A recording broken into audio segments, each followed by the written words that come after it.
The Mojave Desert did not forgive, and it did not forget. It was a crucible of baked earth, cracked rock, and merciless sunlight, a place where weakness was burned away before it could take root. At 2 o'clock in the afternoon, the ambient temperature hovered at 112 degrees.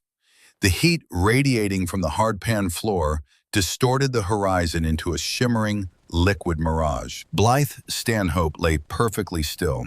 She was a ghost in the wasteland, buried beneath a ghillie suit constructed of frayed burlap, dried sagebrush, and Mojave dust. She had been in this firing position for 14 hours. She had not moved, had not spoken, and had barely consumed an ounce of tepid water from her hydration bladder. Her breathing was a slow, deliberate rhythm, a metronome set to the beating of her own heart. Before her rested the Barrett M107A1. It was not the newest rifle in the military's inventory. It did not have a carbon fiber barrel or a Bluetooth-enabled scope. It was a heavy, brutal instrument of forged steel and Parkerized metal, chambered in the devastating .50 BMG. It was a weapon from an era that demanded physical strength and mechanical mastery, an analog beast in a world increasingly obsessed with digital crutches. Blythe preferred it that way. She trusted steel. She trusted gravity. She trusted the math she calculated in her own head. She did not trust microchips. Her right eye, pressed against the rubber cup of the optic, surveyed the target area. 1,400 yards downrange, a rusted, corrugated metal shack sat at the edge of a dry lake bed. Next to it, 2 black SUVs were parked at jagged angles. Men stood around the vehicles, their silhouettes dancing in the heat distortion. They were heavily armed, moving with the arrogant swagger of men who believed they were untouchable. They were brokers, merchants of death dealing in stolen military ordnance. The primary target was a man in a white linen suit, currently gesturing toward an open crate in the back of the lead SUV. 1,400 yards, 4,200 feet. In modern warfare, a sniper would rely on a spotter equipped with a Kestrel environmental meter, a laser rangefinder, and a ballistic calculator installed on a ruggedized smartphone. They would input the data, let the algorithm do the thinking, and adjust the dials accordingly. Blythe worked alone. She always worked alone. And she did not use algorithms. She relied on the lessons etched into her mind by her father, Silas Stanhope. Silas, known to the men who bled beside him as Reaper, was a relic of a colder, harder war. He had taught her that electronics fail when the blood and the dirt start flying. He taught her that a true marksman relies on the fundamentals: sight picture, trigger control, and an intimate, almost spiritual understanding of the environment. Blythe looked away from the target and studied the desert between her muzzle and the shack. She was not looking at the dirt, she was looking at the air. Wind is the invisible enemy of the long-range shooter. At 1,400 yards, a bullet is in the air for nearly 2.5 seconds. In that time, even a gentle breeze can push a massive .50 caliber projectile several feet off its intended path. Blythe watched the mirage. The heat waves were rolling from left to right, leaning at a slight angle. She shifted her gaze to a patch of dry mesquite brush halfway downrange. The brittle branches trembled, dipping steadily eastward. 7 miles per hour, full value crosswind from the 9 o'clock position. She reached up with a gloved hand and adjusted the windage turret on her scope. 2 clicks. The mechanical clicks were sharp, precise, and satisfying. Next was elevation. The target was slightly below her current position on the ridge. She factored in the barometric pressure, the humidity, and the blistering temperature, which would cause the bullet to fly faster and hit higher. She made the calculations in her head, pulling numbers from a dope book she had memorized years ago. Finally, she accounted for the Coriolis effect. The Earth was spinning beneath her.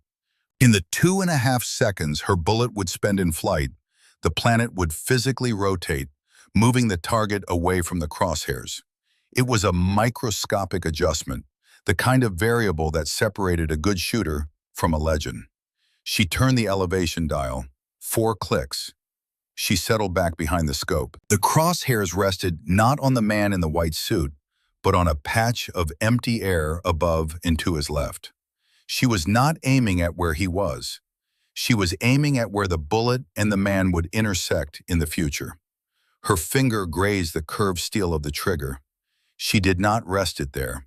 That was another lesson from Silas. You do not touch the trigger until you have made the conscious decision to end a life. Blythe closed her eyes for a fraction of a second. She slowed her heart rate, 60 beats per minute, 55, 50. She opened her eyes.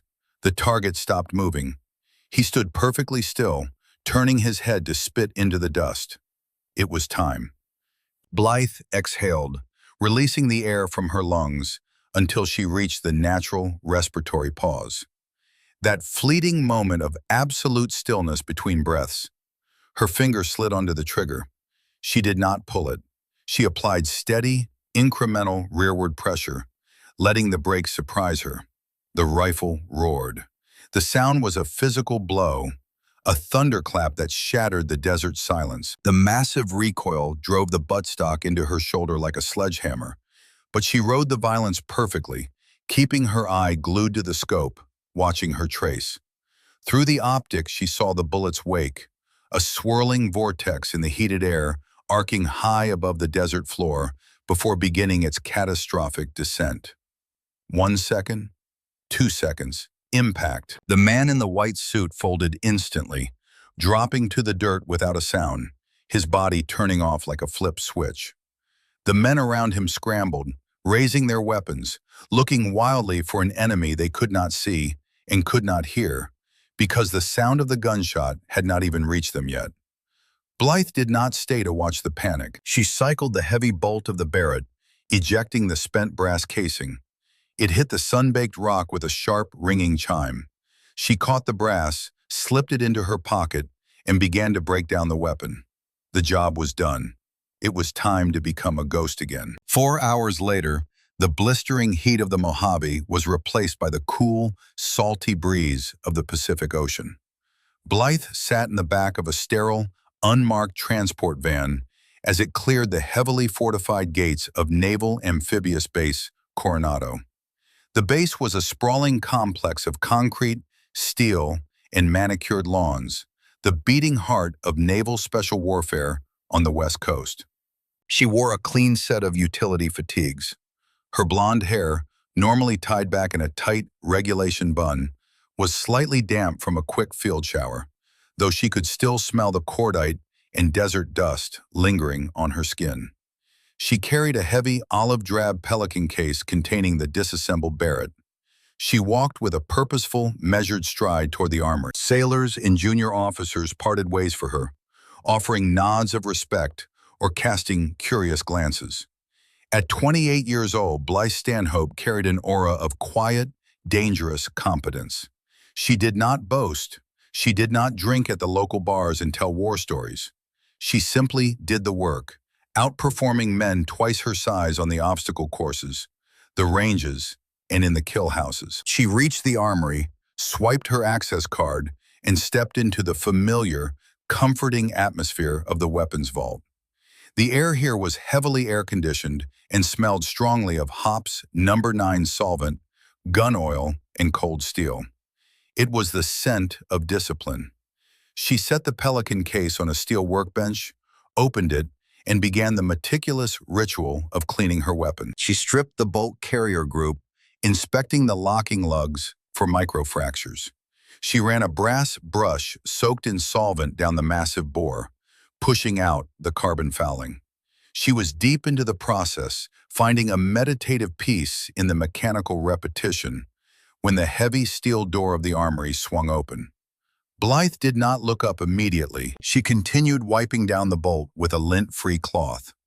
But her situational awareness, honed razor-sharp by years in the shadows, registered the heavy, synchronized thud of combat boots. Not one person. 4. Petty Officer Stanhope. The voice was hard, authoritative, and laced with tension. Blythe slowly set the bolt down on the rag. She turned. 4 master-at-arms stood inside the vault. They were military police, heavily built, their faces unreadable masks of professional detachment. Unlike the usual base security patrols who carried their sidearms holstered and locked, these men had their hands resting deliberately on the grips of their Sig Sauer M18s. Their posture was aggressive. They were treating her not as a fellow sailor, but as a high-threat hostile. "I am currently securing a sensitive weapons system," Blythe said, her voice completely level. It betrayed no surprise, no fear. "Step away from the workbench, Stanhope," the lead MA commanded. He took a half-step forward, his thumb hovering over the retention hood of his holster. "Keep your hands where I can see them." Blythe looked at the men. She could have killed all four of them before they cleared leather. It was a simple, tactical calculus. The distances, the angles, the reaction times. But she was a professional.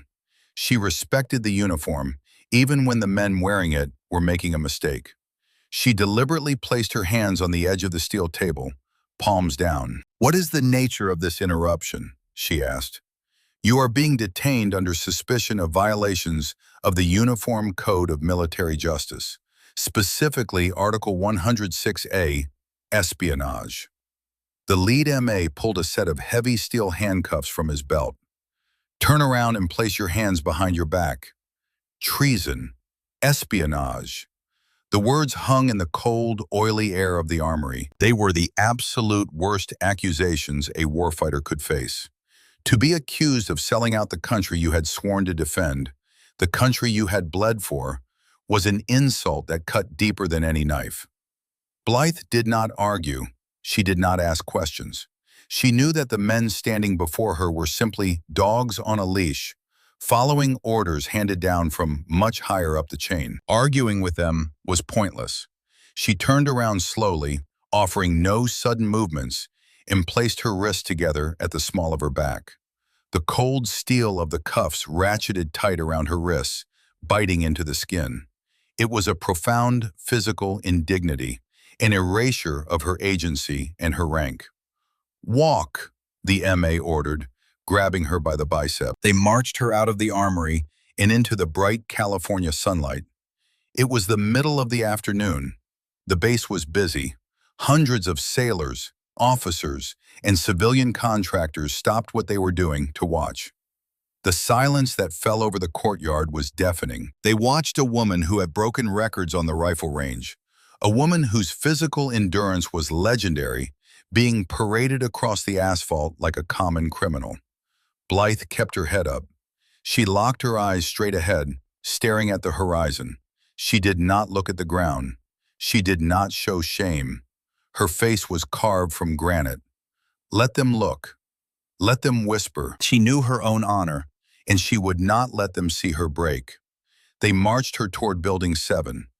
Building 7 was a squat, windowless concrete bunker of a structure that housed the Naval Criminal Investigative Service and military intelligence detachments. It was a place where careers went to die, where secrets were extracted in cold, soundproof rooms under the harsh glare of fluorescent lights. They led her through a labyrinth of heavily secured corridors, past steel doors requiring biometric scans, until they reached Interrogation Room 3. The door opened. They pushed her inside.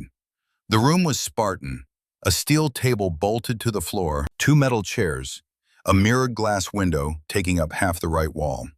The air conditioning was cranked so high the room felt like a meat locker.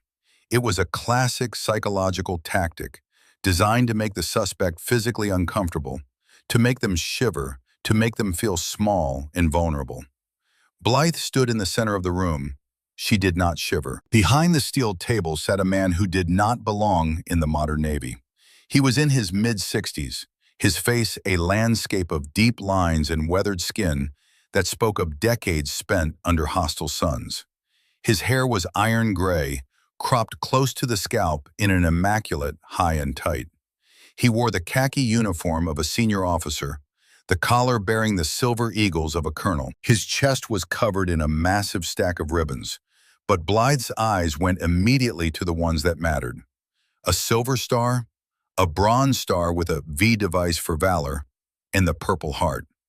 This was a man who had earned his rank in blood, not in boardrooms. He belonged to a generation that fought the Cold War, a generation that stood staring across the Fulda Gap, waiting for Soviet tanks, a generation that bled in the ruins of Beirut and the jungles of Central America. He looked at her with eyes that were as cold and unforgiving as a winter ocean. "Sit," he commanded. His voice was a deep, gravelly baritone that commanded instant obedience. Blythe remained standing. "I prefer to stand, sir." The colonel's eyes narrowed slightly, a microscopic assessment of her defiance. He did not yell. He did not pound the table. He simply waited, letting the silence stretch, trying to see who would break first. Blythe held his gaze. She recognized the type. He was a predator, an apex operator who had survived his wars by being smarter, tougher, and more ruthless than the enemy.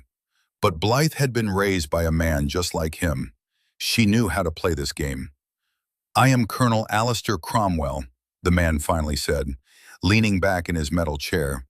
"I am the senior intelligence officer for this installation, and you are Petty Officer Blythe Stanhope. Outstanding service record, flawless marksmanship scores, commendations from every commanding officer you've ever served under." He picked up a manila folder from the table and let it drop with a heavy thud. "A perfect sailor on paper," Cromwell continued, "but my experience has taught me that paper is a shield people use to hide their true nature." "My nature is to follow orders and eliminate targets, sir," Blythe said, her voice steady. Cromwell let out a short, humorless breath that might have been a laugh. "Is it? Then explain this." He reached into his pocket and placed an object on the center of the steel table. It was a small, ruggedized USB drive encased in matte black rubber. It sat there under the harsh lights, an innocuous piece of plastic and silicon that possessed the power to destroy her life. "That was recovered from your personal footlocker in the barracks during a random security sweep exactly 45 minutes ago," Cromwell said, his eyes drilling into hers. "Do you deny that it was in your locker?" "I have never seen that drive before in my life, sir." "A predictable answer," Cromwell replied smoothly. "Unfortunately for you, our forensic technicians have already run a preliminary scan. You know what they found?" Blythe said nothing. She maintained eye contact. "They found the mother lode, Stanhope. Satellite telemetry data for our Pacific Fleet movements. Classified deployment schedules for Carrier Strike Group 9, and encryption keys for our secure communication networks. Enough intelligence to compromise the entire West Coast defensive posture, and it was sitting under your dress blues." "I am being framed, Colonel." "By who?" Cromwell fired back, his voice rising in volume for the first time. "Who has the clearance, the access, and the motive to plant highly classified intelligence in the locker of an enlisted sniper? Are you telling me there's a conspiracy against you? Because from where I sit, it looks like a textbook case of an operative preparing to sell out her country to the highest bidder." Blythe's jaw tightened. The anger was there, a hot ember in her chest, but she locked it down behind years of mental conditioning. "I don't care how it looks, sir. I care about the truth. I am an analog operator. I don't use digital drives. I don't download files. If I want to remember something, I memorize it. If someone put that drive in my locker, they made a mistake. Because anyone who actually knows my operational profile knows I despise digital storage." Cromwell stared at her. The silence returned, thick and heavy. Then slowly the hard lines of the colonel's face shifted. The predatory aggression faded, replaced by something far more calculating, something almost akin to respect. He reached out, picked up the black USB drive, and tossed it into the metal wastebasket beside his chair.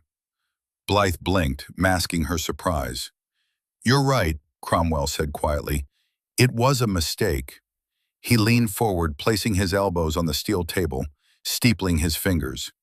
"I put that drive in your locker, Stanhope." Blythe went perfectly still. The air in the room seemed to drop another 10 degrees. "Sir?" The drive I just threw in the trash is a dummy. It's loaded with white noise and fake telemetry. I authorized a discreet penetration test of the barracks' security protocols this morning. I had my men plant that dummy drive in your locker to test our internal sweeps and to test you. I wanted to see how the base's golden girl reacted when backed into a corner. Cromwell's eyes darkened, the shadow of something deeply troubling crossing his features. But that's not why you're here. He reached into his breast pocket and pulled out a heavy, transparent plastic evidence bag. Inside the bag was another USB drive. This one was silver, encased in brushed aircraft-grade aluminum. It looked heavy. It looked old. He set the bag on the table.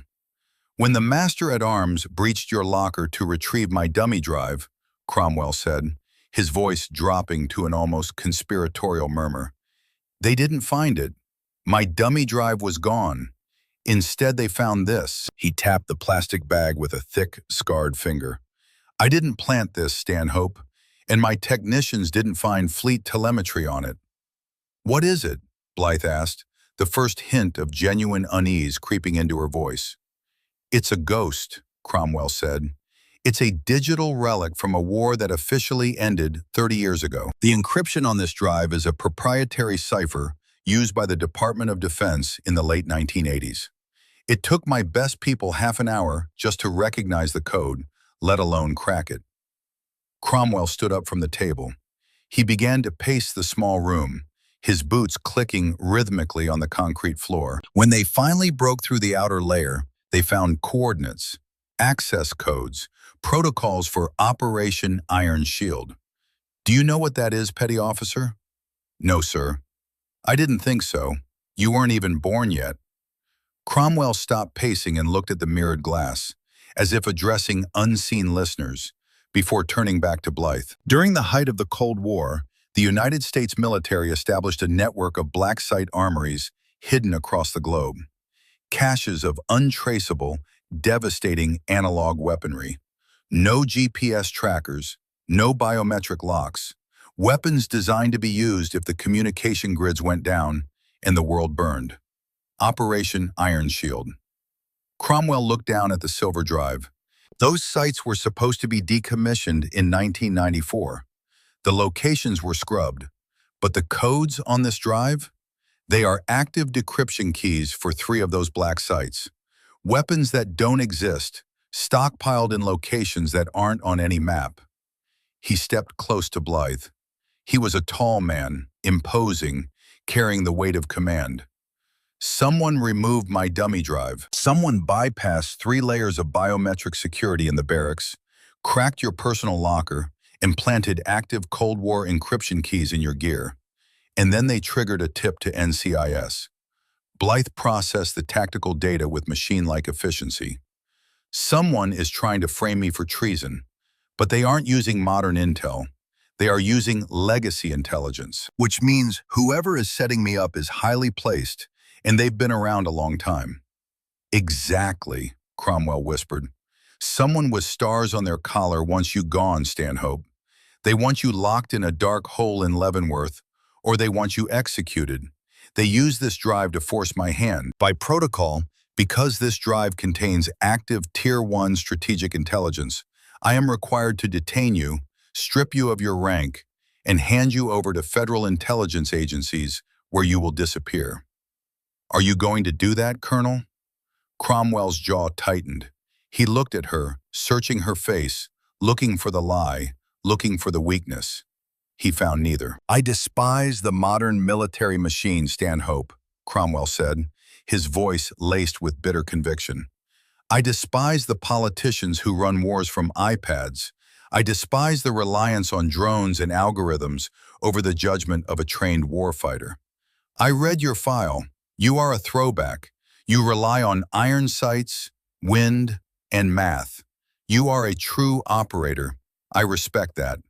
He took a step back. But respect doesn't override protocol. I have a chain of command to answer to. I have unseen eyes watching this room right now. You are in possession of strategic materials. Before I decide whether to bury you or help you, I need to know exactly who and what I am dealing with. Cromwell hit a button on the comms panel embedded in the wall. Sergeant Major Greer, enter the room. The heavy steel door opened. A female military police officer stepped inside. She was built like a heavyweight boxer, her face a rigid mask of duty. "Sir," Greer said, snapping a crisp salute. "The suspect is accused of Tier 1 espionage," Cromwell stated, his voice reverting to the cold, formal tone of a commanding officer. "Execute a full Level 4 contraband search." Greer's eyes flicked to Blythe. "Yes, sir." A Level 4 search. A full strip search. It was the ultimate psychological weapon in the interrogator's arsenal, designed to strip away the suspect's dignity, to leave them completely exposed and vulnerable before the questioning resumed. "Turn around, uncuff her, and step back," Cromwell ordered Greer. Greer complied, unlocking the steel cuffs. Blythe brought her hands forward, rubbing the raw, red indentations on her wrists. "Remove your uniform, petty officer," Greer commanded, her voice devoid of any emotion. Blythe did not hesitate. She did not beg. She did not look away in shame.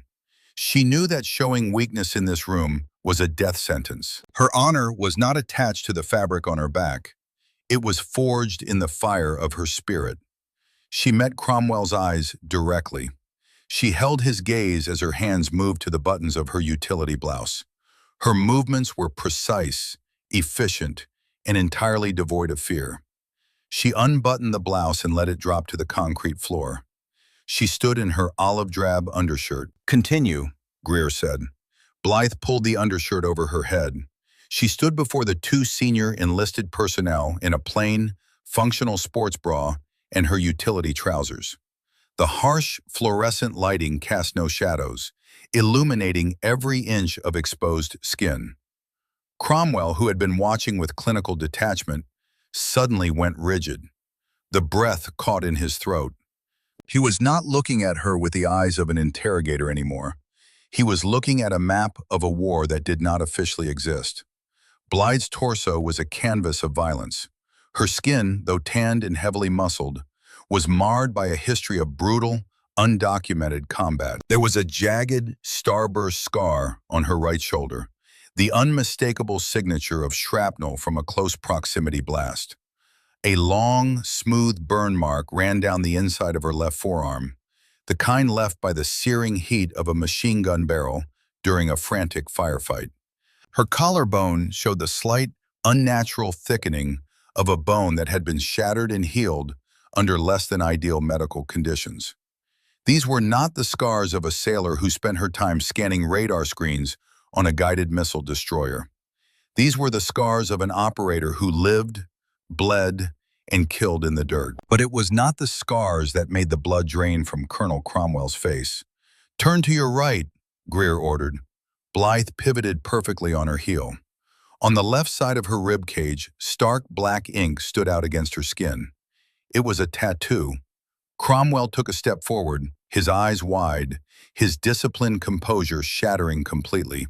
The tattoo was intricate and flawless. It depicted the golden eagle clutching an anchor, a trident, and a flintlock pistol, the sacred, heavily guarded emblem of the United States Navy SEALs. To wear that emblem without earning it was a sacrilege that would invite the wrath of the entire Special Operations community. But a woman could not officially earn it. Women were not permitted in the SEAL teams. Yet, there it was, inked into her ribs. But there was more. Below the trident, etched in bold Roman numerals, was the number 7. Team 7. The ghost team. The myth. The rumor whispered in the darkest corners of JSOC bars by men who had drank too much and seen too much. An off-the-books, completely unsanctioned unit composed entirely of female operators, utilized for missions so politically toxic, so deeply embedded in denied areas that the U.S. government could never risk sending traditional assets. Cromwell's mind raced back 30 years. Beirut, 1983. The barracks bombing, the smoke, the screaming, the blood and the dust. He had been a young lieutenant, pinned down under a collapsed concrete beam, waiting to die. and then a shadow had moved through the smoke. A man with eyes like ice and a suppressed rifle, cutting through the enemy fighters with surgical, terrifying precision. The man had dragged Cromwell from the rubble, saving his life.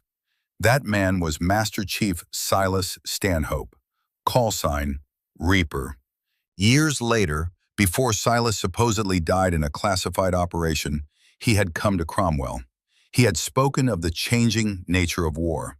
He had spoken of the need for a new kind of weapon. A team of ghosts who could move where men could not, who could strike without leaving a footprint, who relied on the old ways of war. Team 7. Cromwell stared at the tattoo on Blythe's ribs. The trident. The 7. Sergeant Major Greer, Cromwell said. His voice was no longer a bark of command. It was a hoarse, hollow whisper. Sir, step outside. Secure the corridor. Nobody enters this room. Cut the recording feeds. Greer hesitated, sensing the massive shift in the room's dynamic. Sir, protocol dictates. I don't give a damn about protocol, Sergeant Major, Cromwell roared, the sudden explosion of volume echoing violently off the concrete walls. Get out of this room and cut the feeds, now! Yes, sir. Greer turned on her heel and practically ran from the room, the heavy steel door slamming shut behind her, the magnetic locks engaging with a heavy clunk. Cromwell stood alone in the room with Blythe. He stared at her ribcage, then slowly brought his eyes up to meet hers. Blythe had not moved. She stood perfectly still, her chin elevated, her eyes locking onto his with absolute, unflinching resolve. She knew what he was looking at. She knew what it meant to him. Silas, Cromwell whispered, the name carrying the weight of 100 buried ghosts. You are Silas's girl. Master Chief Silas Stanhope was my father, Colonel, Blythe said, her voice quiet but ringing with pride in the silent room. He trained me. He forged me. He taught me the old ways. And before he died, he gave me this command. Cromwell raised a shaking hand and rubbed his jaw. He looked like a man who had just watched a ghost walk out of a grave. The rumors, he muttered. I thought he was crazy. I thought it was just whiskey talk. An all-female operational unit operating completely off the grid. No digital footprint. No official oversight. The ultimate analog weapon in a digital war. We exist, Colonel. We are the ghosts of honor. We do the work the politicians are too afraid to authorize, and we do not leave a trace. Cromwell looked at the silver USB drive sitting on the table. The active decryption keys for the Cold War black sites. The puzzle pieces violently snapped together in the old colonel's mind. Sterling, Cromwell said, his eyes hardening, the shock fading into a cold, murderous clarity. Sir? Vice Admiral Thaddeus Sterling, Cromwell said, pacing back to the table. He is the Deputy Commander of Naval Intelligence. He is a bureaucrat, a politician in a uniform. He has been pushing for years to replace human operators with autonomous drone swarms and AI predictive combat modeling. He hates the analog warfighter. He views them as liabilities. Cromwell picked up the silver drive. Sterling has the clearance to access these old Iron Shield codes. If Sterling is moving these weapons, selling them, or using them to fund his autonomous warfare projects, your team is the only threat to him. You operate off the grid. His AI cannot predict you. His satellites cannot track you because you don't carry the beacons. He looked at Blythe, his eyes burning with a sudden, fierce loyalty. The loyalty of the old guard. Sterling planted this drive, Cromwell said. He knows your team exists, and he knows he can't fight you in the shadows. So he is trying to drag you into the light. He is using my NCIS unit as a weapon to destroy Silas's legacy. Blythe reached down, picked up her undershirt, and pulled it back over her head. She picked up her utility blouse and began to button it, her movements calm and deliberate. He made a mistake, Colonel, Blythe said, her voice dropping to a dangerous, lethal register. He tried to trap a ghost in a cage. Cromwell watched her dress. He saw the way she moved, the supreme confidence, the sheer, undeniable confidence. He saw his old friend Silas standing before him. The Cold War veteran made his decision. He would not let the digital bureaucrats destroy the last true warriors. Blythe, Cromwell said, using her first name for the first time. Sterling owns the system. He owns the satellites, the drones, the digital infrastructure. If you walk out of this room, you are a dead woman. The entire apparatus of the United States military intelligence community will hunt you. Blythe finished buttoning her blouse. She smoothed the fabric, adjusting her collar, restoring her uniform to perfect military regulation. She looked at the old colonel, her eyes flashing with a predatory light. "Let them hunt, Colonel," Blythe Stanhope said. "They rely on batteries. Batteries die. I don't." Cromwell smiled. It was a grim, wolfish smile. The smile of a man who was finally going back to war. "All right, Wraith," Cromwell said, using her call sign. "Let's teach these bureaucrats how the old guard fights." The air inside the underground firing range beneath Naval Base Coronado tasted of lead, vaporized copper, and stale circulated oxygen. It was a subterranean concrete tube stretching exactly 1,000 yards into the dark earth, a place where the modern Navy tested its most classified ballistic technologies. Colonel Alistair Cromwell stood behind the firing line, his arms crossed over his chest, his weathered face illuminated by the harsh glare of overhead halogen panels. He had bypassed 3 levels of security to bring Blythe Stanhope down here, operating strictly off the books. Down the line, a squad of Naval Special Warfare snipers lay prone on their shooting mats. They were young men, heavily muscled and covered in the latest tactical nylon. Attached to their rifles were optical systems that looked more like aerospace computers than rifle scopes. Digital rangefinders pinged invisible lasers downrange. Small meteorological stations clipped to their tripods fed real-time data via Bluetooth into ballistic solvers on their wrist-mounted screens. The scopes themselves featured heads-up displays, projecting algorithmic firing solutions directly into their reticles. They were not aiming, they were simply aligning a digital crosshair where a microchip told them to. Cromwell watched them with undisguised contempt. He turned his head to look at Blythe. She stood a few feet away, her posture relaxed but coiled, like a predator resting in the shade. In her hand, she held a weapon Cromwell had pulled from his own private armory cache. It was an M14 National Match rifle. It had a heavy walnut stock, a Parkerized steel barrel, and absolutely zero electronics.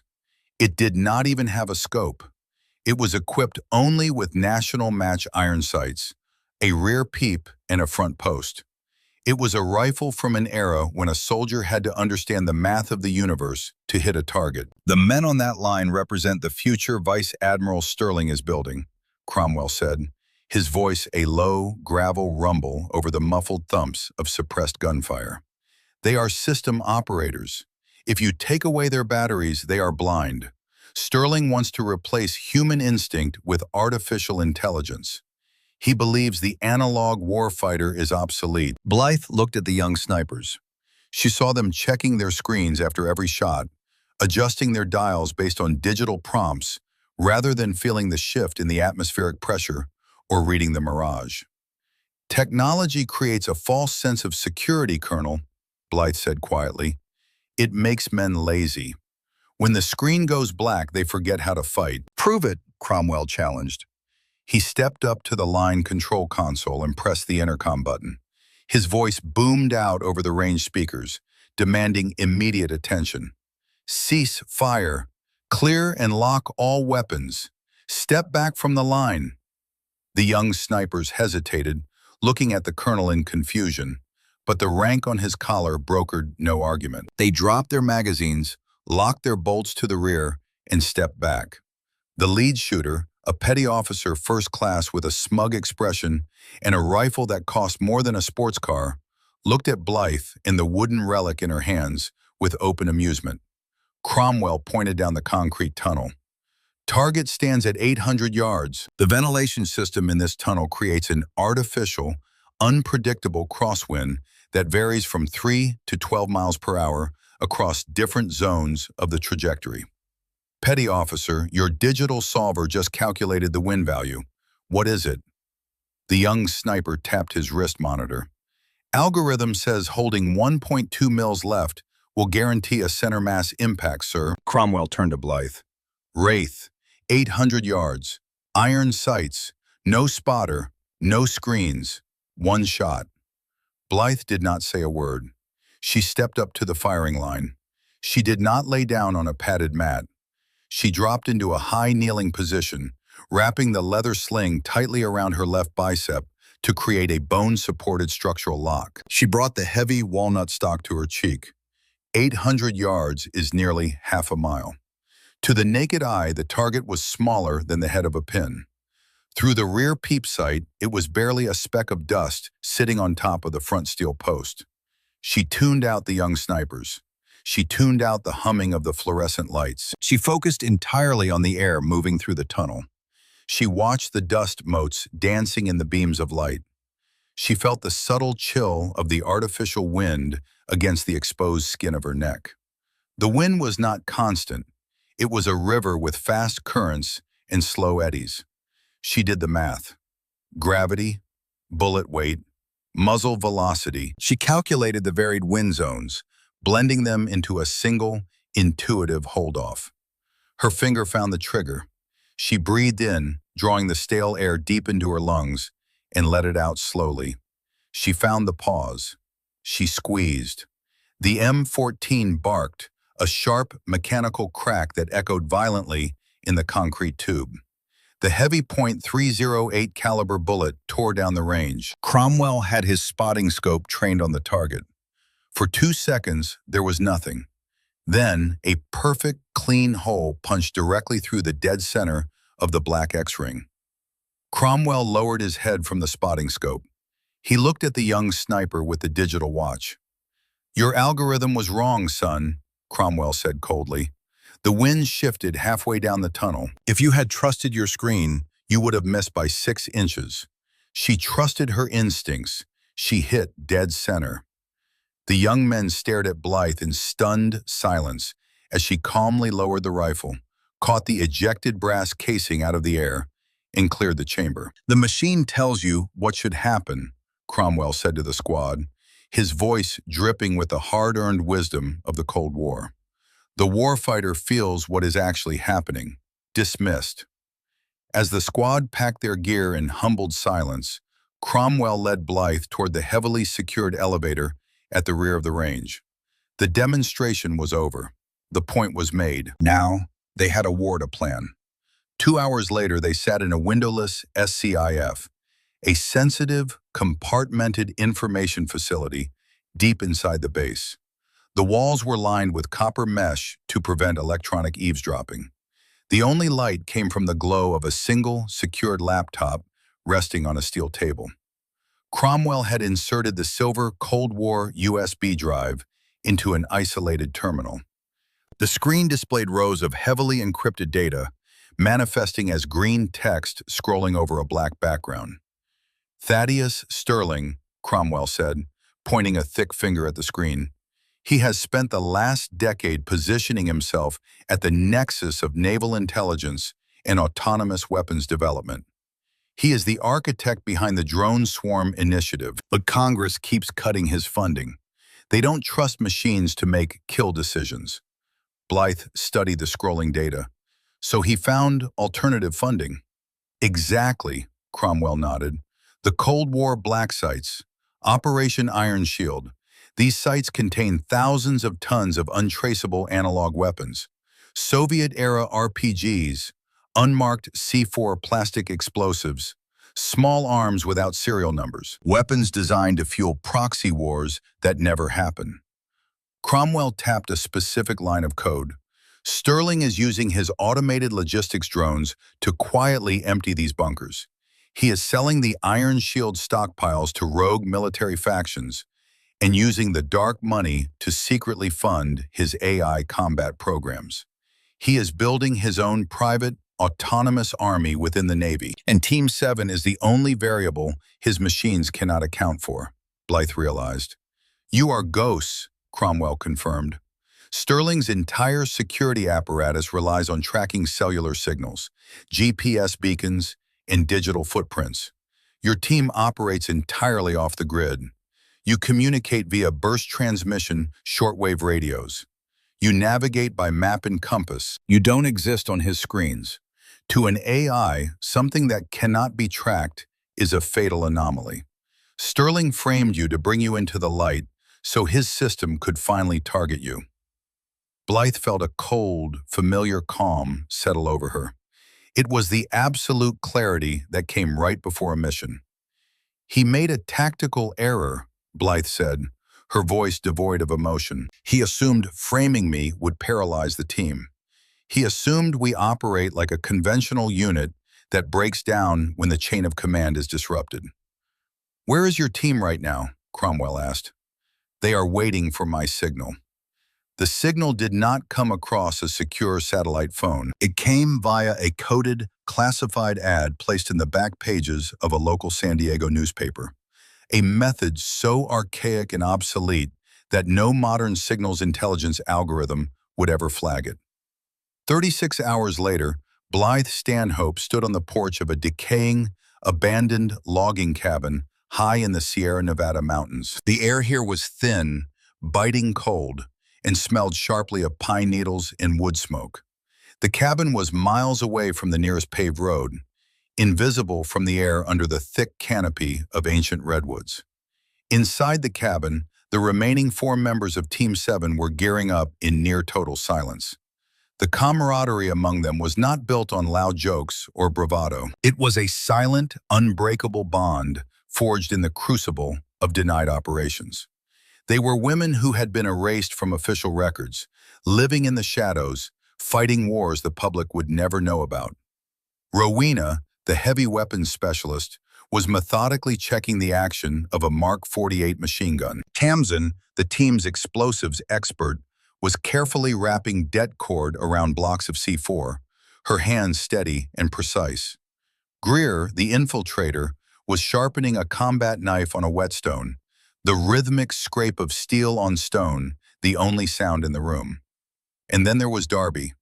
Darby was Blythe's second-in-command. She was a brilliant tactical mind, fiercely loyal, but lately Blythe had noticed a shadow in her eyes. The strain of being a ghost was wearing on her. Darby wanted a life. She wanted a pension. She wanted a name that meant something outside of a classified briefing room. Blythe walked into the cabin, pulling the heavy wooden door shut against the mountain chill. She looked at her team. "Status," Blythe demanded softly. "Perimeter is set," Darby replied, not looking up from her rifle magazine.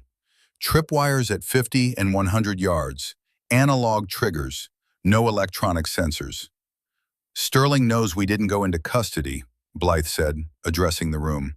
"He knows NCIS lost me, which means he knows his frame job failed. He will send his own people. He won't use Navy SEALs or conventional forces. He will use Titan Shield."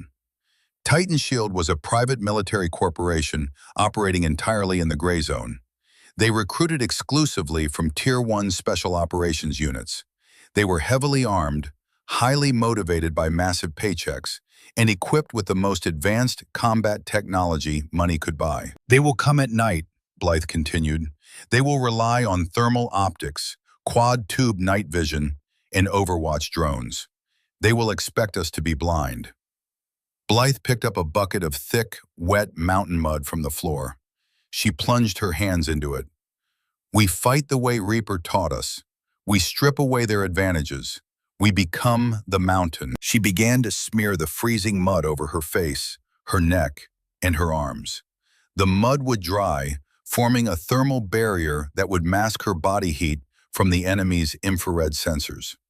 The rest of the team wordlessly followed suit, transforming themselves from human soldiers into primal, earthen shadows. The sun dipped below the jagged peaks of the Sierras, plunging the forest into absolute, suffocating darkness. They did not have to wait long. At exactly 0200 hours, the ambient noise of the forest abruptly vanished. The crickets stopped chirping. The wind seemed to hold its breath. Then came the sound. It was a high-pitched electronic whine, barely perceptible to the human ear. "Overwatch drone," Tamsin whispered, her voice barely a breath. Blythe signaled with a flat hand. "Hold position." Through the gaps in the cabin's wooden floorboards, they watched the forest. 500 yards out, the faint, unnatural glow of infrared lasers cut through the trees. Titan Shield had arrived. There were 12 of them. They moved with the terrifying, synchronized fluidity of apex predators. They wore advanced tactical helmets equipped with panoramic night vision goggles, turning the pitch-black forest into a glowing green landscape. They carried suppressed submachine guns and communicated via encrypted throat mics. They believed they owned the night. They did not realize they were walking into a graveyard. Blythe waited until the point man crossed the invisible threshold she had mentally established at the tree line. She raised a single finger. Tamsin pulled a physical, braided nylon cord. 50 yards away, the analog trap sprang. It was not a complex electronic explosive. It was a simple shotgun primer rigged to a spring-loaded mousetrap, attached to a cluster of magnesium flares hidden in the canopy. The primer snapped. The flares ignited. The forest was instantly bathed in a blinding, searing white light, burning with the intensity of a miniature sun. For the Titan Shield mercenaries wearing night vision goggles, the sudden introduction of millions of candle power was catastrophic. The digital tubes in their optics overloaded, washing their vision in an agonizing sea of blinding white. Men screamed, tearing the expensive helmets from their heads, temporarily blinded and completely disoriented. "Execute," Blythe ordered. The ghosts struck. They did not fire wildly. They moved with surgical, devastating precision. Rowena opened up with the Mark 48, the heavy bursts of suppressing fire tearing through the ancient pine trunks and shredding the mercenary formation. The lack of suppressors on Team 7's weapons was deliberate. The concussive roar of the analog firearms in the tight valley created massive acoustic shock, further disorienting the tech-reliant enemy. Blythe moved through the darkness like a phantom. Covered in mud, she was completely invisible to the thermal scopes the mercenaries frantically tried to deploy. She engaged a mercenary struggling to adjust his backup optical sight. She did not aim through a scope. She pointed the barrel of her M4, feeling the alignment in her bones, and fired 2 rounds into his chest. He dropped into the dirt. Another mercenary swung his rifle toward the muzzle flash. Blythe was already gone. Dropping to a knee and pivoting, she drew a heavy, carbon steel combat knife from her chest rig. As the mercenary advanced, blinded by the flares and deafened by the gunfire, Blythe lunged upward, driving the blade under his body armor and into his ribcage. It was brutal, intimate, and completely silent. The high-tech Titan Shield squad, stripped of their digital advantages, descended into panic. Their encrypted comms were useless because Team 7 wasn't broadcasting anything to intercept. Their drones could not identify targets covered in mud. They were fighting an enemy that refused to play by modern rules. Within 4 minutes, the forest was silent again, save for the groans of the dying and the crackle of the dying magnesium flares. 20 elite, tech-enhanced mercenaries lay dead or incapacitated on the forest floor. Team 7 rallied at the edge of the tree line. Blythe did a quick physical count in the darkness. Rowena was reloading. Tamsin was securing a captured rifle. Greer was kneeling, checking her gear. Darby was standing 10 feet away, her weapon lowered, her breathing ragged. Blythe activated a dim, red lens flashlight, pointing it at the ground to preserve their night vision. The red light cast long, demonic shadows across the mud-caked faces of her team. "Report injuries," Blythe commanded softly. "Clear," Rowena said. "Clear," Tamsin echoed. Darby did not speak. She was staring at a dead mercenary near her boots. In his hand, clutched in a death grip, was a ruggedized GPS tracking device. Its screen was cracked, but a small green light was blinking steadily. Blythe stepped toward the dead man. She looked at the tracker. She looked at Darby. The tracker was not designed to locate enemies. It was a beacon, a homing signal. Blythe's mind processed the tactical data with brutal, agonizing speed. The mercenaries had not found this cabin by tracking Team 7's non-existent digital footprint. They had found it because someone had led them here. Someone had carried a beacon into the safe house. Blythe slowly raised the beam of her red flashlight, illuminating Darby's face. Darby's eyes were wide, panicked. The mud on her face could not hide the sudden, profound terror in her expression. "Check your pockets, Darby," Blythe said, her voice dropping to a terrifying, absolute calm. Darby hesitated. Her hand trembled as she reached into the cargo pocket of her tactical pants. She pulled out a small black plastic square, the twin to the beacon held by the dead mercenary. The silence that fell over the team was heavier than the mountain air. It was the silence of a shattered brotherhood, the sudden, violent death of absolute trust. Rowena instantly raised the barrel of her machine gun, pointing it directly at Darby's chest. Tamsin and Greer mirrored the action, their faces hardening into masks of pure hatred. In the covert operations world, betrayal was the one unforgivable sin. It demanded immediate, lethal consequence. "Stand down," Blythe ordered her team. She did not raise her voice, but the absolute authority in her tone froze them in place. Blythe stepped forward until she was inches away from Darby. "Explain," Blythe said. Darby's breath hitched in her throat. She looked at the weapons pointed at her, then up at Blythe's unreadable face. "I'm tired, Blythe," Darby whispered, the words tumbling out in a desperate rush. "I'm so damn tired. We've been fighting in the dark for 8 years. We bleed, we die, and nobody knows our names. If we get killed out here, the Navy won't even send a flag to our families. We are nothing but ghosts." "We chose this life," Blythe said coldly. "We took the oath." "We took an oath to a man who is dead," Darby cried out, referencing Silas. "Sterling approached me. He found a way to reach me through a dead drop. He promised me a way out. He said if I gave him the team's location, he would fold us into naval intelligence. He would give us official commissions. We would have rank. We would have lives. He promised nobody would get hurt. They were just supposed to detain us." Blythe looked at the bodies of the mercenaries bleeding out into the pine needles. "Look around, Darby. Do these look like men sent to detain us? They came with suppressed weapons and body bags. Sterling lied to you. He used your fatigue to buy our execution." Darby stared at the carnage, the reality of her betrayal finally crashing down upon her. She dropped her rifle to the dirt. She fell to her knees, the fight completely draining out of her. "Do it," Darby sobbed, looking up at Blythe. "I broke the code. I sold out the team. Just do it." Blythe drew her sidearm.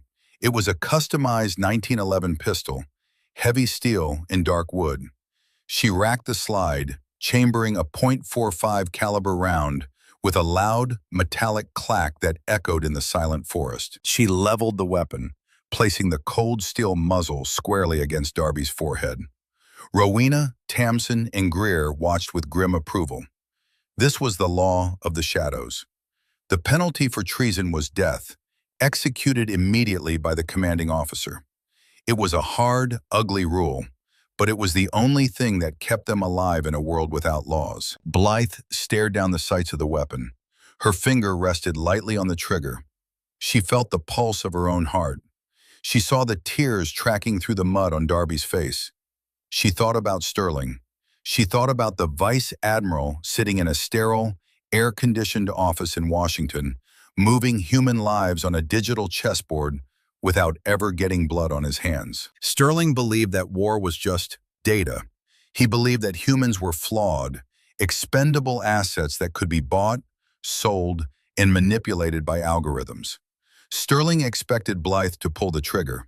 He had designed the scenario to force her into a corner, to prove that analog operators were just violent, unpredictable animals who slaughtered their own when the pressure got too high. Blythe remembered her father's voice, echoing from a dusty training range years ago. Honor is not defined by who you kill, Blythe. Honor is defined by who you choose to spare when you hold absolute power over their life. Blythe's finger moved off the trigger. She slowly lowered the heavy 1911, breaking the execution posture. Rowena let out a sharp breath of surprise. "Wraith, what are you doing?" "She sold us out. She brought the executioners to our door." "I know what she did," Blythe said, her voice echoing with a profound, terrifying authority. "But if I pull this trigger, I prove Sterling right. I become the soulless, automated killing machine he thinks we are. We are not machines. We are soldiers. And soldiers are defined by their discipline." Blythe holstered her weapon. She looked down at Darby, who was staring up at her in absolute, stunned disbelief. "Get up," Blythe commanded. Darby slowly got to her feet, shaking violently. "Take off your rig," Blythe ordered. Darby unbuckled her chest rig, letting the magazines and tactical gear fall to the dirt. "You are stripped of your rank and your position within this unit," Blythe said, her voice entirely devoid of warmth. "You are no longer a ghost. You are no longer my sister. You wanted a normal life, Darby? You have it. Walk away." "Blythe? Out here?" Tamsin protested. "Without a weapon? It's 40 miles to the nearest town." "She has 2 legs and a compass," Blythe replied coldly. "She will survive, because if I ever see her face again, my mercy will be exhausted." Blythe stepped close to Darby, her eyes burning with an intensity that made the disgraced operator flinch. "Sterling thinks he understands how humans work," Blythe whispered fiercely. "He thinks leverage and fear are the only motivators. You go back to whatever hole you crawled out of. And when you read the news about what happens to Vice Admiral Thaddeus Sterling, you remember that it was the honor of this team that kept you breathing tonight." Darby opened her mouth to speak, to apologize, to beg, but the absolute finality in Blythe's eyes silenced her. She turned, a solitary, broken figure, and began the long, dark walk into the trees, leaving her weapons, her team, and her honor behind in the mud. From the shadows of the cabin porch, Colonel Alastair Cromwell stepped forward. He had arrived via a covert insertion 30 minutes prior, watching the ambush and the aftermath from the darkness. He had seen the tactical brilliance of the defense, but more importantly, he had witnessed the profound moral weight of the decision Blythe had just made. He walked up to Blythe, his boots crunching on the pine needles. He looked at the retreating shadow of Darby, then at the resolute, mud-streaked face of the young team leader. In his 30 years of service, Cromwell had seen men command through fear. He had seen men command through charisma. But true leadership, the kind that forged unbreakable loyalty and defined the legacy of a warrior, was born of restraint. "Your father would be proud of you, Blythe," Cromwell said softly, his voice thick with emotion he rarely showed. "You didn't just win a gunfight tonight. You proved that the human soul is a variable no machine can ever calculate." Blythe did not smile. The mission was not over. It had barely begun. "Sterling knows we are coming now, Colonel," Blythe said, turning her gaze toward the west, where the Pacific Ocean crashed against the California coast. "He will fortify his position. He will surround himself with every technological defense his dark money can buy." "Then what is the plan, Wraith?" Cromwell asked, the old Cold War veteran ready to follow the young sniper into hell itself. Blythe reached down and picked up her M4 rifle. She checked the chamber, the mechanical click of the bolt, a comforting, analog promise in the dark. "We are going to take away his screens," Blythe said softly. "We are going to drag him out of his digital fortress, and we are going to show him what the dark really looks like." The Pacific Ocean did not care about the affairs of men. It battered the jagged, towering cliffs of the Big Sur coastline with the same mindless, catastrophic violence it had unleashed for millions of years. The water was black and freezing, churning into a violent froth of white foam against the monolithic rocks. Above the churning maelstrom, a wall of sheer granite rose straight up into the dense, suffocating coastal fog. 200 feet of vertical, unforgiving stone. At the pinnacle of this geological nightmare sat the private fortress of Vice Admiral Thaddeus Sterling. It was a masterpiece of modern architectural arrogance, a sprawling complex of steel, reinforced concrete, and tinted ballistic glass jutting out over the precipice. It was isolated from the rest of the California coast by miles of heavily wooded private property, guarded by a gauntlet of technological sentinels. Sterling had spent tens of millions of dollars of embezzled dark money securing his sanctuary. The perimeter was monitored by millimeter-wave ground radar, capable of detecting the footfalls of a coyote.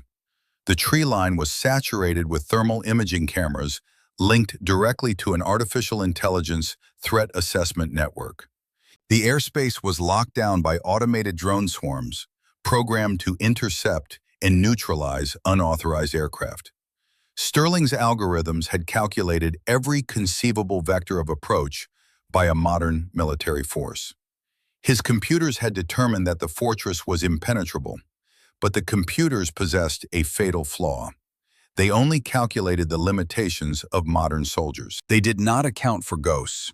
They did not account for the sheer, terrifying willpower of the analog warfighter. The AI had classified the 200-foot vertical cliff face dropping directly into the raging Pacific as a zero-probability threat vector. The algorithm dictated that the rock was too brittle for mechanical pitons, the wind too violent for a helicopter insertion, and the ascent entirely impossible for a human being carrying combat equipment. Blythe Stanhope hung suspended in the freezing darkness, 150 feet above the crushing waves. Her fingers dug into a microscopic fissure in the granite. She was not wearing a high-tech exoskeleton. She did not have pneumatic ascenders or motorized winches. She was dressed in a simple, skin-tight black wetsuit to ward off the hypothermia. Her feet were clad in soft-soled climbing shoes. Her hands were raw, bleeding, and heavily coated in crushed magnesium carbonate chalk.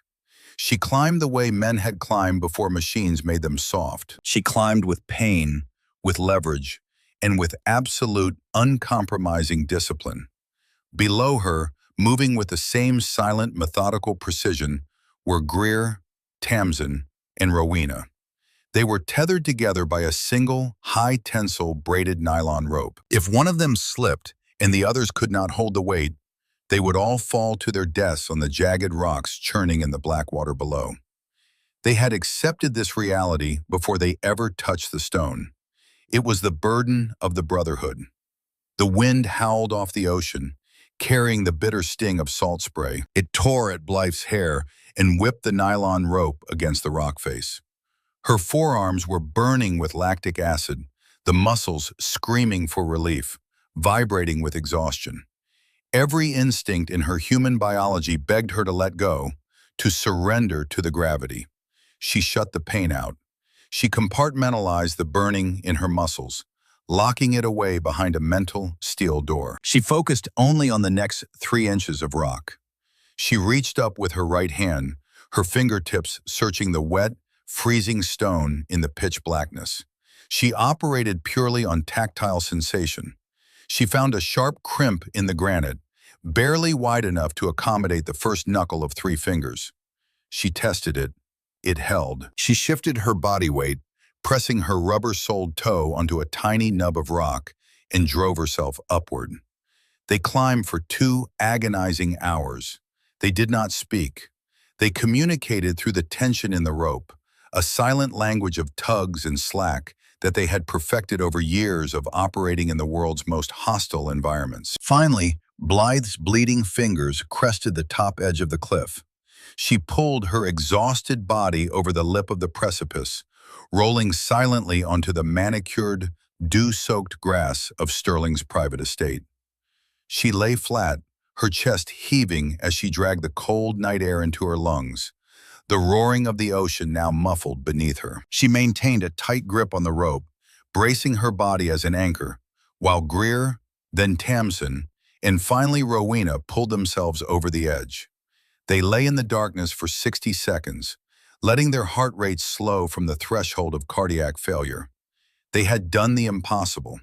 They had bypassed a $50 million security grid with nothing but calluses, chalk, and grit. Blythe rose to a crouch. She reached into the waterproof dry bag strapped tightly to her lower back and withdrew her weapon. It was the customized 1911 pistol. The heavy forged steel frame felt cold and reassuring in her battered hands. She racked the slide with a muted, metallic whisper, seating a heavy .45 caliber hollow point cartridge into the chamber. She checked the manual thumb safety. The mechanics of the weapon were over a century old, designed for the trenches of a forgotten war. It had no lasers, no red dot optics, no biometric locks. It simply fired a massive piece of lead with devastating reliability.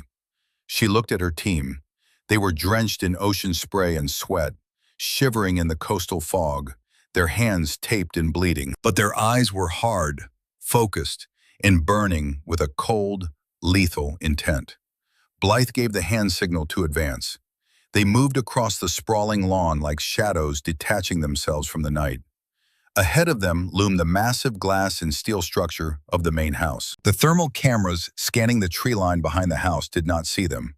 The cameras were not pointed at the cliff edge because the AI had deemed it mathematically impossible for a threat to originate from the ocean.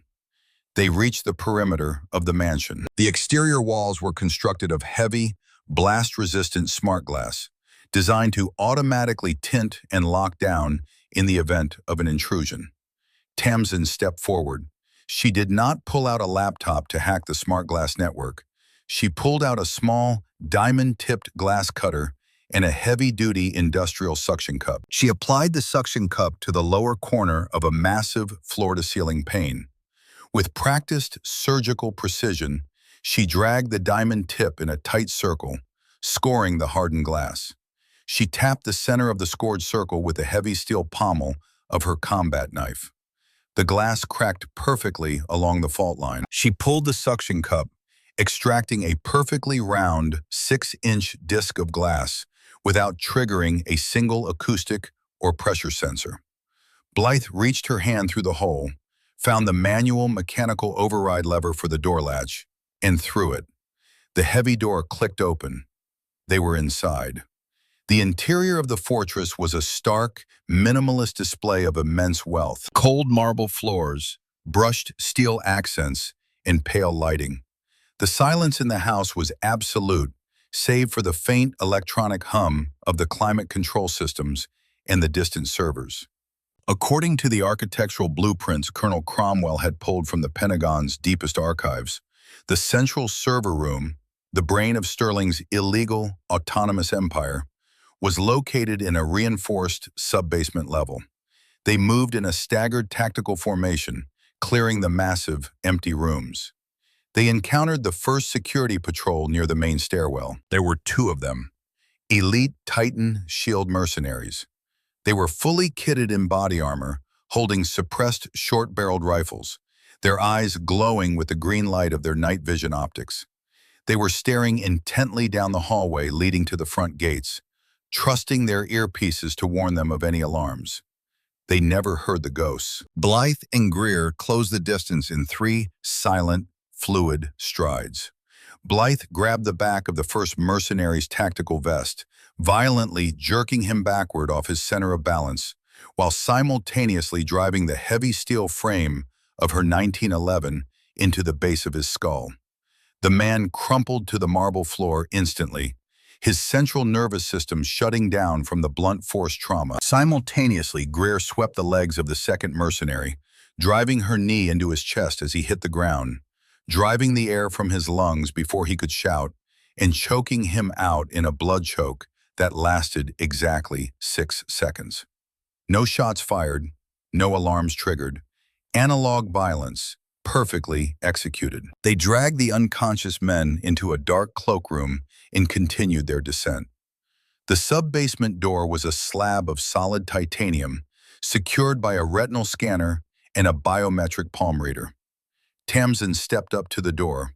She reached into her kit and pulled out a block of C4 plastic explosive the size of a deck of cards. She molded it directly over the biometric locking mechanism, embedding a simple chemical delay blasting cap into the center of the putty. 10 seconds, Tamsin whispered. The team stacked up on either side of the titanium door, pressing their bodies tight against the concrete walls. The explosion was a sharp, concussive crack that blew the heavy locking mechanism entirely out of its mounting bracket. Before the smoke could clear, Rowena kicked the heavy titanium slab open. Blythe went through the breach first, her 1911 leading the way, sweeping the room. The server room was massive. Row upon row of towering black server racks hummed with immense power. Thousands of blinking blue and green lights casting an eerie, synthetic glow over the subterranean bunker. The air was frigid, chilled to keep the supercomputers from melting down.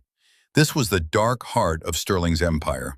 The digital ledgers of stolen weapons, the source code for the autonomous drone swarms, the financial records linking dozens of corrupt politicians and flag officers to the illegal black site arms trade. At the far end of the room, sitting behind a massive desk of polished black obsidian, was Vice Admiral Thaddeus Sterling. He was a man in his late 50s, his silver hair impeccably styled, wearing a tailored charcoal suit that looked entirely out of place in a subterranean bunker. He did not look surprised. He did not look terrified. He looked at Blythe with the calm, arrogant superiority of a man who believed he held all the cards. Standing beside his desk, with his hands zip-tied behind his back, was a civilian man. His face was bruised and bloodied. He was the chief logistics accountant for Sterling's smuggling ring, the only man who knew exactly where the dark money was buried. The witness. Sterling rested his right hand flat on the obsidian desk. Beneath his palm lay a small, matte black electronic device with a single, red toggle switch. A detonator. "Petty Officer Stanhope," Sterling said. His voice was smooth, cultured, and entirely devoid of panic. "I must admit my tactical algorithms gave you a 0.01% chance of breaching this facility. I underestimated the sheer, stubborn endurance of the obsolete warfighter. I congratulate you on your physical prowess. It is quite impressive in a primitive sort of way." Blythe kept the sights of her 1911 centered squarely on the bridge of Sterling's nose. She stepped fully into the room, her team fanning out behind her to secure the flanks. "Step away from the desk, Admiral," Blythe commanded. Sterling smiled. It was a cold, reptilian expression. "I don't think I will," Sterling replied calmly. "You see, while you were clinging to a wet rock, my automated systems detected the breach the moment you blew the door. The data on these servers is currently being wiped. But more importantly, this entire sub-basement is rigged with enough military-grade, high explosives to bring this mansion down into the ocean. My thumb is currently resting on a dead man's switch." He tapped the black plastic device under his hand. "If you shoot me, my thumb relaxes. The switch engages. We all die. The witness dies. The evidence is destroyed. And the world continues to turn." Blythe did not blink. She studied the device under his hand. She studied the tension in his forearm. "You are a coward, Sterling," Blythe said, her voice echoing in the hum of the servers. "You send machines to do your killing, and you hide behind a switch. You won't blow this room. You love your own life too much." "Perhaps," Sterling conceded, his smile widening. "But are you willing to take that gamble? Are you willing to kill your team? Are you willing to vaporize the only witness who can dismantle my network just to prove a point about your archaic sense of honor?" Sterling leaned forward slightly in his leather chair. "I have a counter-proposal, Stanhope. A logical transaction between two professionals." "Pick it up," Sterling urged softly. Blythe did not take her eyes off Sterling. Rowena stepped forward, keeping her weapon shouldered, and picked up the paper. She unfolded it. She read the text, her eyes widening slightly, before stepping back and holding it up for Blythe to see, without breaking her sight picture on the Admiral. It was a set of GPS coordinates, and beneath the numbers, a time-stamped, high-resolution satellite photograph. The photograph showed a man walking down a dusty street in a war-torn city halfway across the world. He was older, his hair completely white, his face heavily bearded and scarred. But the posture, the broad shoulders, the unmistakable predatory gait, they belonged to only one man, Silas Stanhope. Reaper. He was alive. The air rushed out of Blythe's lungs. The revelation hit her like a physical blow to the chest, a sledgehammer impact that threatened to shatter her absolute, stoic control. For years, she had carried the crushing weight of his death. She had built her entire life, her entire command, around honoring the memory of a ghost. And now, the ghost was breathing. He was out there. "Your father did not die in that helicopter crash," Sterling said, his voice dropping to a persuasive, insidious purr. "He went deep underground. He went off the grid to hunt the men above me, the true architects of the Shadow Wars. He has been operating alone for years, and he is finally surrounded. He is in a city crawling with hostile intelligence operatives who are closing the net. He has perhaps 48 hours left to live before they find him." Sterling tapped his left finger on the desk. "Those coordinates pinpoint his exact current safe house. It is intelligence that no one else in the United States government possesses. I offer you a trade, Blythe. Let me stand up. Let me walk out to my helicopter on the roof. I leave the country, and I leave the servers intact. You get the evidence to clear your name. You get the witness. And most importantly, you get your father back." Sterling let the offer hang in the freezing air of the server room. "Choose, petty officer. Choose between your rigid, outdated military duty and the blood running through your veins. Save the bureaucratic system that tried to frame you, or save the man who raised you." It was the ultimate psychological torture. Sterling had bypassed her physical armor and struck directly at her soul. He was a master of leveraging human weakness, using love and loyalty as a weapon. Blythe stared at the photograph in Rowena's hand. She saw the face of the man who had taught her how to hold a rifle, how to read the wind, how to survive in a world that wanted her dead. Her heart screamed at her to take the deal, to let the corrupt admiral walk away, to let the system rot, as long as she could see her father one more time. But as she stared at the photo, the lessons of the old warfighter echoed in the silent chambers of her mind. Honor is not a transaction, Blythe. You cannot trade it away when the price gets too high. The mission is the master. We do the hard right over the easy wrong. If you compromise the mission for personal desire, you are no longer a soldier. You are just a mercenary with a grievance. Silas had not faked his death so his daughter could become corrupt. He had sacrificed his life so she could carry the fire. Blythe's eyes left the photograph. She locked her gaze back onto Sterling. The brief flicker of vulnerability vanished from her face, replaced by a cold, terrifying, absolute resolve. The resolve of a true ghost of honor. "You don't understand men like my father, Sterling," Blythe whispered, "and you don't understand me." Sterling's confident smile faltered for the very first time. He saw the shift in her eyes. He realized, with a sudden, icy spike of terror, that the leverage had failed. The analog operator was not going to break. "I'll press it," Sterling shouted, his cultured facade shattering as panic seized his voice. His thumb tensed over the red detonator switch. "I will blow us all to hell." Blythe did not speak. She did not blink. She relied on the oldest, most fundamental truth of the gunfighter. Action is faster than reaction. The human brain takes approximately a quarter of a second to process visual stimuli and send a mechanical command to the muscles. Sterling had to see her move, realize she was firing, and then consciously press down with his thumb. Blythe had already made the decision. Her right hand squeezed the heavy steel trigger of the 1911. The weapon roared. The heavy .45 caliber bullet erupted from the muzzle at 900 feet per second. It crossed the 30 feet of space between Blythe and the desk in a fraction of an eye blink. Sterling never had a chance to react. His brain never registered the muzzle flash. The bullet struck the detonator device perfectly, millimeters above Sterling's thumbnail.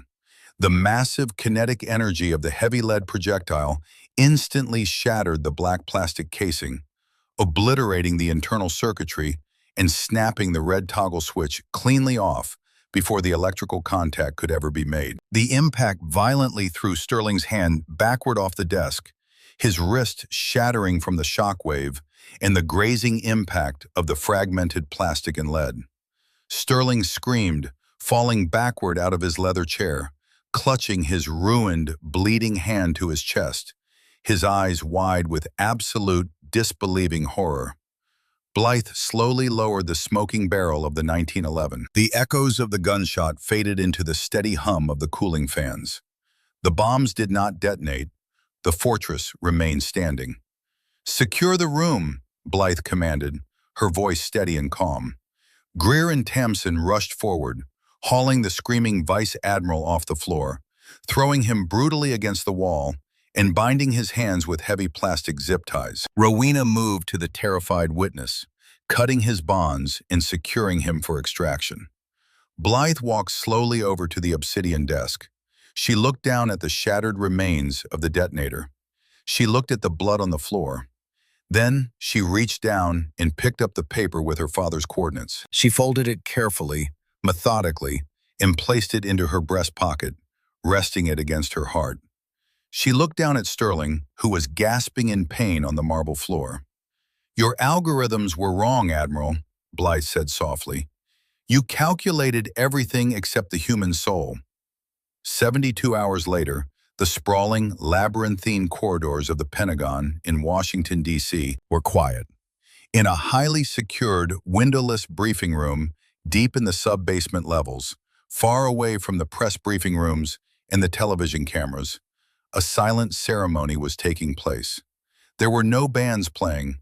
There were no politicians making grand speeches about patriotism. There was only a long mahogany table, the Secretary of Defense, and the Joint Chiefs of Staff. Standing at rigid attention before them was Blythe Stanhope. She wore her pristine navy dress blue uniform, the gold chevrons on her sleeve gleaming under the recessed lighting. Beside her stood Rowena, Tamsin, and Greer. The Vice Admiral's empire had collapsed in a matter of hours. The servers extracted from the Big Sur fortress had provided the Department of Justice with an irrefutable mountain of evidence. Dozens of corrupt contractors, rogue intelligence officers, and compromised flag officers were quietly arrested in the middle of the night. The Iron Shield weapons caches were secured.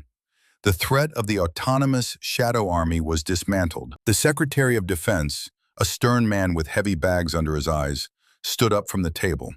He held a small, velvet-lined box. "The United States government cannot publicly acknowledge what occurred on the California coast," the Secretary said, his voice grave. "We cannot acknowledge the existence of Team 7. To do so would compromise a decade of classified operations. Your names will not be in the history books. You will not receive parades." He walked around the table and stopped in front of Blythe. He opened the box. Resting on the dark velvet was the Navy Cross, the second highest military decoration for valor in combat. "But within these walls," the Secretary continued, his eyes meeting Blythe's with profound respect, "we know what you did. You held the line when the system failed. You chose duty over desire. You are the truest embodiment of the American warfighter." He pinned the heavy bronze cross to Blythe's uniform. He moved down the line, pinning identical medals to the chests of the remaining ghosts. "Return to the shadows, petty officer," the Secretary said. "The nation still needs its ghosts." "Yes, sir," Blythe replied. The ceremony ended as quietly as it began. They were dismissed. Blythe walked down the long, echoing marble corridor of the Pentagon basement. As she approached the secured exit doors, a figure stepped out from the shadows of an alcove. It was Colonel Alistair Cromwell. He was wearing his Class A uniform, the heavy stack of ribbons on his chest, a testament to a lifetime of silent wars. He fell into step beside her. They walked in silence for a moment, the rhythmic clicking of their polished shoes the only sound. "You made the hardest choice a soldier can make in that room, Blythe," Cromwell said quietly, staring straight ahead. "You let go of Silas to save the mission. That takes a kind of strength most men never find." Blythe touched her breast pocket, where the folded paper with the coordinates still rested. "I did what he trained me to do, Colonel, but I am going to find him. Now that the mission is over, I am going to pull him out of whatever hell he is trapped in." Cromwell stopped walking. He turned to face her. The hard, weathered lines of his face softened into something resembling a grandfatherly smile. He reached into his pocket and pulled out an object. He handed it to her. Blythe looked down at her palm. It was an old, brass-cased military compass, the kind issued to infantrymen in Vietnam. It was heavily scratched, the brass worn smooth by years of handling. "Your father didn't need you to rescue him, Blythe," Cromwell said softly. Blythe frowned, looking from the compass to the colonel. "What do you mean? Sterling said he was trapped, surrounded." "Sterling only knew what we allowed him to know," Cromwell replied. "Sterling was a paranoid man. He hid behind his drones and his algorithms. He never stepped into the light. The only way to expose his entire network was to make him feel so desperate, so cornered, that he had to act personally. We had to bait the trap." Blythe's mind, always operating at tactical speed, began to process the implications of Cromwell's words. She thought back to the cabin in the mountains, the tracker, the betrayal. "Darby," Blythe whispered, the realization washing over her like cold water. Cromwell nodded slowly. "Darby never broke the code, Wraith. She is one of the finest operators I have ever seen. She approached me 6 months ago. She knew there was a mole in naval intelligence hunting your team. Together, she and I built the narrative of the exhausted, compromised ghost. We fed that narrative to Sterling's dead drops. We let him recruit her." "The tracker at the cabin," Blythe said, her voice barely a breath. "A necessary piece of theater," Cromwell said. "We had to make Sterling believe he had won, that he had broken your team. We had to force you to react.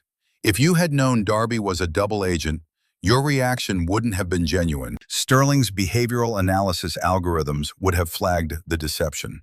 It had to be real. You had to experience the betrayal, and you had to make the choice to spare her life. That proved to Sterling that he could manipulate your morality." Blythe stared at the old man. The audacity of the deception was staggering. It was an old-school, Cold War, double-blind intelligence operation, executed flawlessly in the digital age. "And my father?" Blythe asked, her voice trembling slightly. "Open the compass," Cromwell instructed. Blythe unlatched the brass lid. The needle spun freely under the cracked glass. "Unscrew the bezel ring." Blythe twisted the grooved brass ring holding the glass in place. It unthreaded smoothly. She lifted the glass away. Resting on the very tip of the magnetic needle was a tiny, microscopic speck of black film.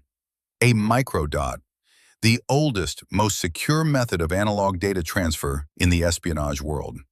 Unhackable, untraceable. "Silas has been hunting the rot in the Pentagon for 6 years, Cromwell said, his voice dropping to a low, intense rumble. Sterling was just a middleman, a symptom of a much deeper disease. Silas needed Sterling removed to clear the board, to force the true architects of this corruption out of hiding. He needed his daughter to strike the hammer blow." Blythe stared at the microscopic dot on the needle. Her father was not a victim. He was the mastermind. He was the ghost pulling the strings of the men who thought they ran the world. "What is on the microdot, Colonel?" Blythe asked. Cromwell looked down the long, shadowed corridor of the Pentagon, looking at the closed doors hiding the nation's darkest secrets. "The coordinates Sterling gave you were real, Blythe, but they aren't a rescue location. They are a rally point." Cromwell looked back into her eyes, the fire of the old wars burning bright in his gaze. "Your father is waiting for you. Sterling was just a training exercise. The real war to clean out this building, it starts tomorrow. Blythe Stanhope closed the brass lid of the compass. The heavy weight of grief that she had carried for years evaporated, replaced by the hardened, absolute focus of a soldier receiving a new set of orders. She was not a relic. She was not obsolete. She was the ghost the system could not control. She slipped the compass into her pocket, squared her shoulders, and walked out of the Pentagon, stepping back into the shadows where she belonged.